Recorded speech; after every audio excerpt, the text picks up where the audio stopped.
Kehidupan berbangsa dan bernegara Indonesia mengalami suatu perubahan dan perkembangan yang sangat besar, terutama berkaitan dengan kondisi pendidikan moral Pancasila yang tumbuh dalam diri bangsa Indonesia.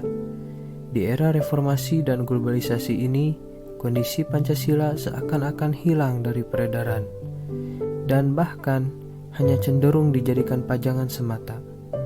Padahal, Pancasila sesungguhnya tidak hanya merupakan ideologi bangsa Indonesia, tetapi juga sebagai pandangan hidup bangsa Indonesia, sebagai dasar NKRI dan tujuan bangsa Indonesia.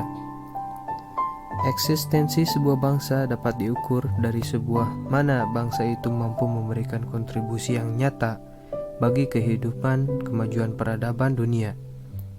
Peradaban yang maju adalah produk dari bangsa yang maju, yang di dalamnya terdapat masyarakat yang memiliki pola pikir dan perilaku yang maju pula.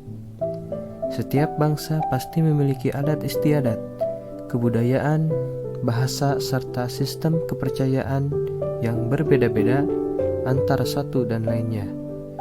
Meskipun berbeda, nilai-nilai dasar yang dijadikan pedoman bagi setiap bangsa pada umumnya adalah nilai-nilai yang hampir sama, yaitu sebuah nilai luhur yang berimplikasi positif bagi kemajuan umat manusia.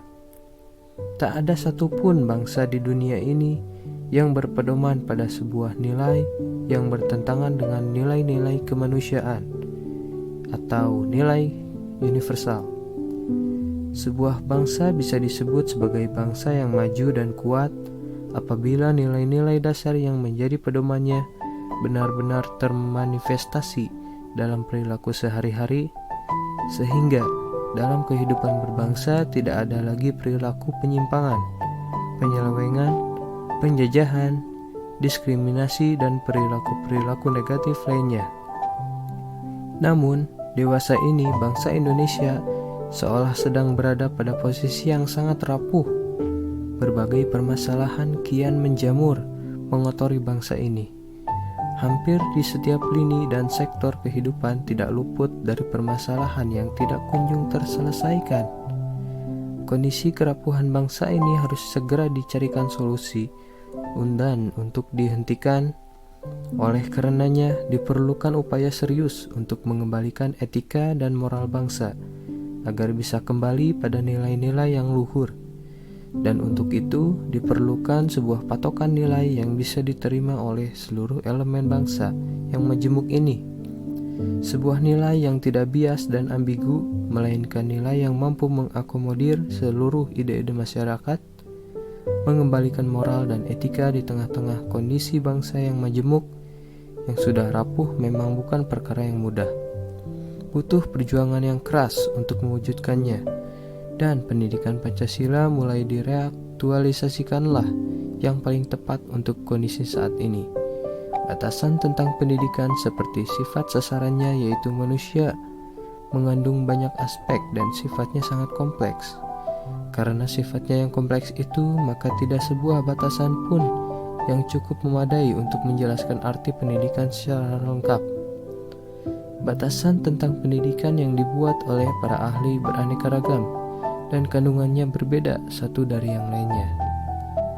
Batasan pendidikan yang berbeda berdasarkan fungsinya adalah pendidikan sebagai proses transformasi budaya. Pendidikan diartikan sebagai kegiatan pewarisan budaya dari satu generasi ke generasi yang lain. Pendidikan sebagai proses pembentukan pribadi. Pendidikan diartikan sebagai suatu kegiatan yang sistematis dan sistemik terarah kepada terbentuknya kepribadian peserta didik. Pendidikan sebagai proses penyiapan warga negara. Pendidikan diartikan sebagai suatu kegiatan yang terencana untuk membekali peserta didik agar menjadi warga negara yang baik. Selanjutnya, pendidikan sebagai penyiapan tenaga kerja.